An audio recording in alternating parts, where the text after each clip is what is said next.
அன்றைக்கி வந்து ஒரு யோகா கிளாஸ் இருந்துச்சுன்றதுனால ஆல்ரெடி நான் ஃபினிஷ் பண்ணிட்டேன். இருந்தாலும் என் ஃப்ரெண்டும் அவங்க ஹஸ்பண்டும் வந்து கிளம்புறாங்க. அவங்க வந்து அன்றைக்கி படிக்கிறாங்க. அவங்க கூட நான் வந்து போய் கவனித்தேன் அப்படின்னா இன்னொரு வாட்டி எனக்கு வந்து எக்ஸ்ட்ரா இன்னும் கொஞ்சம் நல்லா இருக்குன்றதுனால நானும் வரேன்னு சொல்லியிருந்தேன். ஸோ நீ வீட்டிலே ஏறி நான் வந்து கூட்டு போகிறேன்னு சொல்லியிருந்தாங்கன்றதுனால நான் காலையிலே அவங்களுக்கும் சேர்த்து சாப்பாடு செஞ்சுட்டேன்.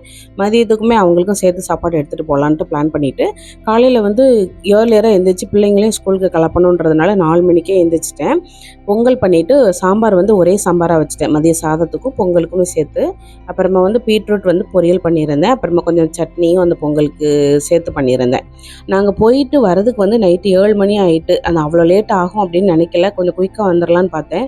வந்த உடனே வீட்டில் பார்த்தேன்னா பாத்திரம் எல்லாம் ஆற்றி கழுவி நல்லா கிச்சனெல்லாம் க்ளீன் பண்ணி வச்சுட்டு சவுக்காய் சட்னிக்கு வந்து வதக்கிட்டு அப்படியே வந்து கிச்சனெல்லாம் பார்க்கும்போது ரொம்ப ஹாப்பியாக இருந்துச்சு. அவள் வதக்கிட்டு இருந்த சட்னி கூட கொஞ்சமாக மல்லி இலையும் தக்காளியும் சேர்த்தா இன்னும் நல்லாயிருக்கும்னு சொல்லிட்டு அதையுமே வதக்கி கொடுத்துட்டேன்.